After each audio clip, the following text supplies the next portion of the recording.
இப்போ தாய் fried rice பண்ணுறதுக்கு ஃபஸ்ட்டு வந்து நான் பாஸ்மதி ரைஸை வந்து குக் பண்ணி உப்பு போட்டு குக் பண்ணி அதை வடிகட்டிட்டு ஒரு ஸ்பூன் எண்ணெயை வந்து நல்லா இப்படி லைட்டாக ஸ்ப்ரெட் பண்ணி இந்த ரைஸை வந்து இதில் எண்ணெயில் வந்து டாஸ் பண்ணி வச்சுருக்கேன். அப்போ தான் ரைஸ் வந்து ஒன்றோடி ஒன்றா ஒட்டாது. ஸோ இது வந்து நல்ல கூல் ஆகணும். ஃபேனுக்கு அடியிலையோ எதுலேயோ வச்சுக்கோங்க. நல்ல கூல் ஆனோன்னு தான் நம்ம ஃப்ரைட் ரைஸ் பண்ண போகிறோம். ஸோ நம்ம தாய் ஃப்ரைட் ரைஸ் வந்து ரொம்ப ஃபாஸ்ட்டாக பண்ணிடுவோம். ஹை ஹீட்டில் வந்து ஒரு வாக்கை வச்சுட்டு அதில் வந்து நான் 2 டேபிள் ஸ்பூன் ஆயில் ஊற்றிருக்கேன். ஸோ இந்த ஆயில் வந்து எவ்வளோ ஹாட்டாக இருக்குது பார்த்தீங்களா. இதில் வந்து ஆனியன் போட போகிறோம். ஆனியனும் கார்லிக்கும். ஸோ ஒரு சின்ன வெங்காயம், ஒரு 5-6 பல்லு பெரிய பல்லு பூண்டு. ஸோ இந்த ஆனியன் அண்ட் கார்லிக் தான் இந்த ஃப்ரைட் ரைஸுக்கு வந்து உங்களுக்கு ஃப்ளேவர். ஸோ அதை வந்து ஒரு 1 மினிட் நம்ம வந்து நல்லா சாட்டே பண்ணிக்க போகிறோம். இதில் வந்து சிக்கன் சாசேஜ். நான் தாய்லாந்து போயிட்டு வந்ததுலேருந்து தாய் குக்கிங்கில் வந்து நான் வந்து ரொம்ப பெரிய ஃபேன் ஆகிட்டேன். ஸோ சைனீஸ்க்கு அப்புறம் வந்து எனக்கு தாய் தான் ரொம்ப பிடிச்சிருந்துச்சு. ஸோ இது வந்து கொஞ்சம் கிறிஸ்பி ஆகணும் இந்த சாசேஜு. அப்போ தான் உங்களுக்கு வந்து நல்ல டேஸ்ட் கிடைக்கும். அதனால இது வந்து அப்படி கொஞ்சம் குக் ஆகட்டும். அதுக்கடையில் நான் ஒரு 2 இல்லைன்னா 3 எக்கை உடச்சி பீட் பண்ணிக்க போகிறேன். ஸோ இப்போ இங்கே பார்த்தீங்கன்னா அந்த சாசேஜ் ஆனியன் எல்லாமே நல்லா ஃப்ரை ஆயிடுச்சு. இந்த டைமில் நம்ம வந்து இதை வந்து இப்படி ஓரத்தில் ஒதுக்கிட்டு அதில் ஏற்கனவே கொஞ்சம் ஆயில் இருக்குது. நான் இங்கே வந்து 3 முட்டையை வந்து உடச்சி வச்சுருக்கேன், பீட் பண்ணி வச்சுருக்கேன். அதை அதில் ஊற்றிடலாம்.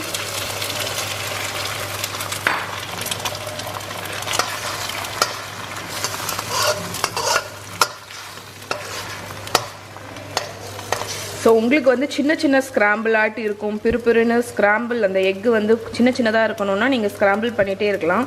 பட் எனக்கு வந்து கொஞ்சம் பெருசாக இருக்கிறது தான் பிடிக்கும் அந்த எக்கோட இது வந்து. அதனால் நான் கொஞ்சம் நேரம் அதை வச்சுட்டு அதுக்கப்புறம் நான் ஸ்க்ராம்பிள் பண்ண போகிறேன்.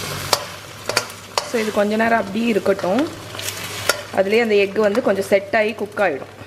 குக் ஆனதுக்கப்புறம் நம்ம திருப்பி போட்டுக்கலாம். ஸோ நம்மளோட எக்கு வந்து கொஞ்சம் குக் ஆகிடுச்சு. இப்போ நான் வந்து இதை வந்து மிக்ஸ் பண்ணிட போகிறேன் இது கூடயே. ஸோ பார்த்தீங்கனாலே எக்கு வந்து கொஞ்சம் பெரிய பீஸாக இருக்கா. எனக்கு இப்படி தான் பிடிக்கும். ஸோ இந்த டைமில் நான் வந்து இந்த பேனில் வந்து லைட்டாக அதை ஒதுக்கிட்டு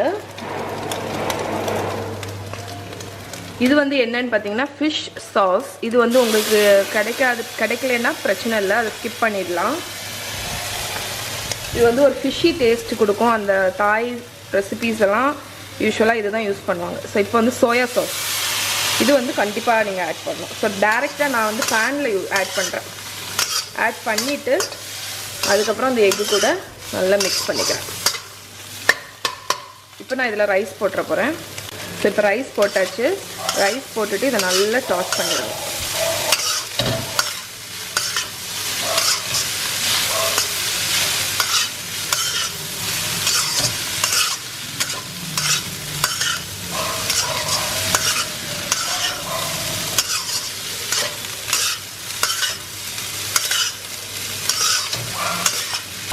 ஸோ இப்போ இதில் வந்து டேஸ்ட் பார்த்துட்டு டேஸ்ட்டுக்கு தக்கன உப்பு போட்டுக்கோங்க. அதுக்கப்புறம் இன்னொரு மெயின் இன்க்ரீடியன்ட் வந்து ஒயிட் பெப்பர் பவுடர்.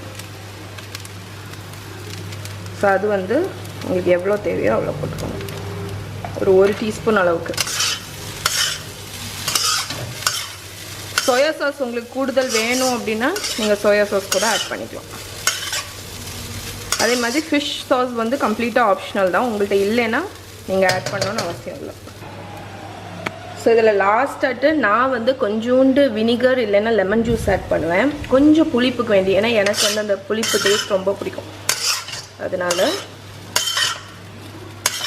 ஓகே, அவ்வளோதான். எவ்வளோ உதிராக ஃப்ரைட் ரைஸ் ரெடி ஆகிடுச்சு பாருங்கள்.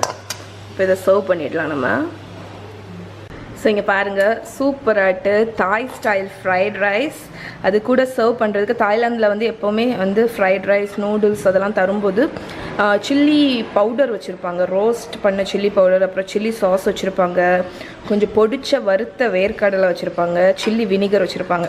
நான் இன்றைக்கி chilli sauce and chilli vinegar கூட தான் இந்த ஃப்ரைட் ரைஸை சர்வ் பண்ணுறேன். ஸோ இதை நீங்கள் ட்ரை பண்ணி பாருங்கள். ட்ரை பண்ணி பார்த்துட்டு எப்படி இருக்குன்னு சொல்லுங்கள். ஸோ இந்த ரெசிபி உங்களுக்கு கண்டிப்பாக பிடிச்சிருக்கும்னு நினைக்கிறேன். இதை ட்ரை பண்ணி பாருங்கள். ட்ரை பண்ணி பார்த்துட்டு எப்படி இருக்குன்னு சொல்லுங்கள். இதோட ரிட்டன் ரெசிபி கீழே கமெண்ட்டில் பின் பண்ணி வைக்கிறேன். ட்ரை பண்ணி பார்த்துட்டு எப்படி இருக்குன்னு சொல்லுங்கள். இன்னொரு வீடியோவில் உங்களை மீட் பண்ணுறேன். பாய்.